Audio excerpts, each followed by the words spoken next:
fantaallee jiraatu. Achumatti horanii kabajamanii umurii kana gahanis obbo Waariyoo Saaldaa Biiftuu.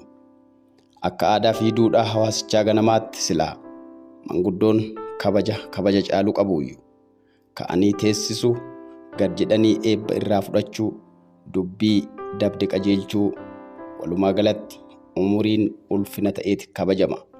Dura hin darban, dubbii afaanitti hin qaban. Rakkoon nageenyaa naannichaa garuu duudhaa hawaasichi kalee ittiin bulaa ture kana cabsee manguddoos kabajaa dhoowwe. Ol guddataa meeqaas karaatti hambise. Qabeenyas taanan of dandahanii kabajaan kan qe'ee isaanii irra jiraachaa turan har'a baqataa ta'anii qe'ee fi qabeenya isaanii irraa buqqa'anii umurii kanaan harka namaa ilaaluudhaaf dirqaman. Maqaan kiyya Waariyoo Saaldaa Biiftuuti. Dhaloonni kiyya aanaa Fantaallee. Qe'ee teenya maalan jira baqataa ta'ee tan ega Fantaallee ega uummanni aanaa Fantaallee mataa ufiitii wal dhabe. Qe'ee sanii buqqa'ee tan ooyiruu dhabee rakkadhee tan amma magaalaa tana keessan barandaan nama firaa, namni firaa ufitti naqabe, namni duraan na beeku, namni wajji guddan mana isaa tam taa'aa jira. Nama gaala qabu, nama saawa qabu, nama re'ee qabu, nama qonna qabu an. Qonna san qotatuu dadhabne ooyiruu bakka lamaan qaba. Nuuraaheera monofolii ooyiruun qaba, manan qaba. Sababa jeequmsa kanaattiin sababa uummanni lolli jeeqamee nan bakka sanii ka'e. Fantaallee ilaalaa hektaara tokkoon qaba lafa bishaanii. Sababa jeequmsi lolaa kun ka'eenan namni humna hin qabne lafa lolaa taa'uu hin danda'u achirraan ka'e. Lolli amma itti jiru kan diinni alaa daangaa weerare otoo hin taane wal dhabdee mana keessaatiin gaaga'amaa jirraas jedhu. Ajjeechan qe'ee keessaa immoo akka aadaattuu hooda. Kun immoo dur hin jirreedha jechuun silaa akka safuu hawaasichaatti waan hin malle ta'uu himu. Mooraa kormi lameen keessatti wal lolu horii rimaan fuudhu. Mooraa kormi lama keessatti wal lolu. Kalee alagaa gaafa alagaa wal dhaba qabnu dirreen nagaa. Har'a Oromoo lamaan wal lolu. An Oromoo ilma kiyya angafaa fi ilma kiyya quxisuu wal lolaa jira. Akkatti jiraadhu dhabee tan baqadhee siddeetanyaa ta'e as taa'aa jira. Oromoo waaqa sodaattee namni harka ufiitiin Oromoo ajjeesuu safu bargana. Zariin isaa ganaa nama ajjeesuu malee bu'aan qabu. Namni harka ufiitiin Oromoo ajjeese ganaa zarii haga zarii abbaa meeqatti harka dhiiga qabaa jedhan ilmi balu nama ajjeesee akaakileen keetiin namuma ajjeesa gana.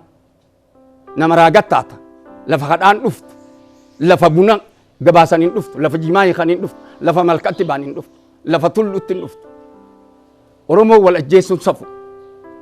Rakkoo nageenyaa kanaanis qabeenya isaanii hunda dhabanii lubbuu isaanii qofaan keessaa ba'uu himan. Qabeenyi horatanis guutummaatti saamameera. Bakka rakkoon nageenyaa jiru qotachuu fi horsiifachuun hafee jiraachuufuu wabiitu dhibe. Amma Oromoo wal lolaa jira akkatti jiraannu dhabne ooyiruu qotatuu dadhabne Nuuraaheeraa kanaanan ka'e. Fantaallee araddaa ilaalatan qaba, goolaan qaba mana. Bakka hundaa saamamee tan qotatuu dadhabee humna namaa sodaadhe.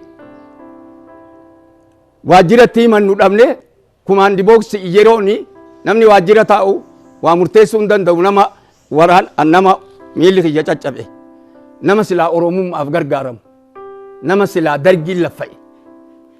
Jaarraa fa'a bar namni nuti irraa baran, waaqoo guutuu fa'a bar namni irraa baran.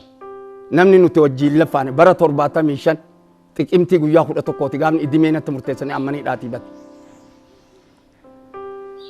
Sila hoo Oromoo abaaraan hin jettan malee nama du'aayii nurraan barbaadu walirraan barbaadu ani Oromoon tokkummatti haa deebi'u karaa tokkotti haa deebi'u.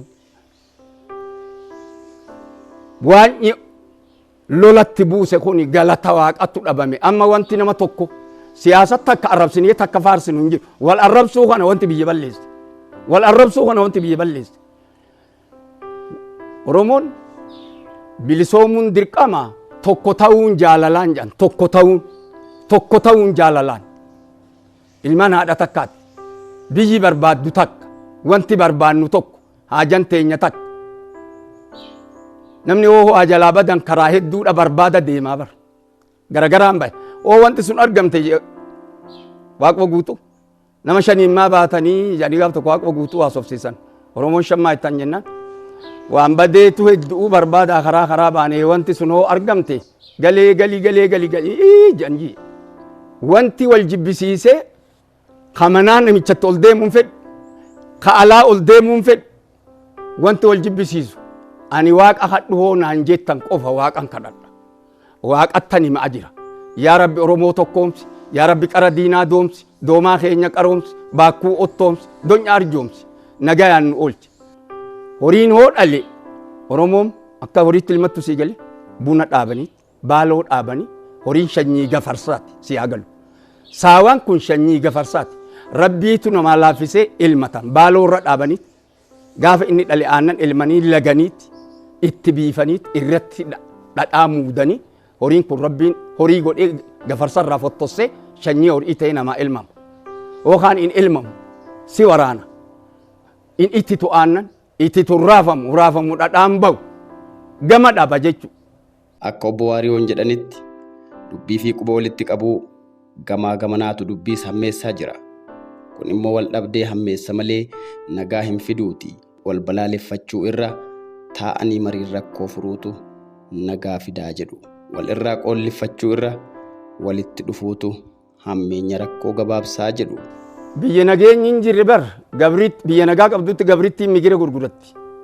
Dureessi jiraachuu dadhabe. Hiyyeessi qotatuu dadhabe. Bocatuu dadhabe.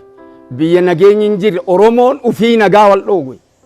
Hoo Oromoon ufii nagaa ta'e namni alaa dhufee miidhu bar. Lola alaa manatti ol dheessanii lola mana keessaa wal lole akka itti jiraatu dhaban. Nuuraayeera namuun waan beeytani. Qonni nuuraayeeraa limaadiin kun duudan onan taane.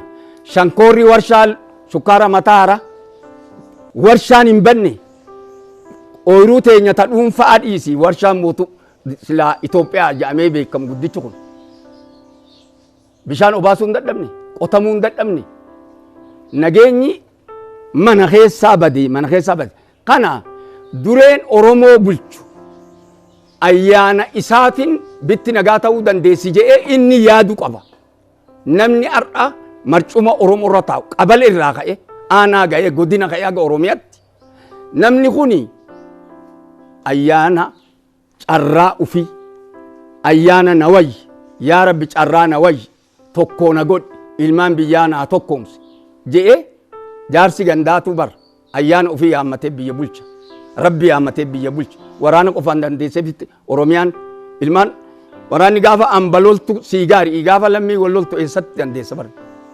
diigamee bada namni ooyiruu irraa baqatee cufti siddeetanyaa ta'ee mana ofirraa bahe an matuma kiyya bakkan isinitti mitan hundaa hektaar monofolii hektaaran qaba manan qaba manni kiyya diigamee namni biraatu kajeelee jira amma agarte Oromoonoo nama dur miidhame kana ufitti nu haa qabu nu haa gargaaru in hoolan gargaarin inni har'a qawweedhaa jiruuf inni har'a waajjira jirullee boru namni isa gargaaru jiru seena jazaa bar dubbi jazaa bar atiin har'a angorra jirtu nama kaleessa dura miidhame hoo gargaarte atiin har'a hujirra jirtu boru miidhamni sitti dhufa ibdeen sitti dhufti ilmaan kan kee ni gargaarama abbaan isaa nama akkanaa jedhani ni gargaarama dhageesse gaafa agamtitti du'a dargii dabarree har'a maaliif duunasi namni har'a wal ajjeesu een ilmaan keenya lola ilmaan keenyatiin bakka dhabnee jirra odoo lolli ambaa alaa taate ani maaltu qotatuu na dhoowwa tanaafu yaanni kiyya kana isin rabbiin tokkummaa isin yaa kennuu rabbiin kadhadha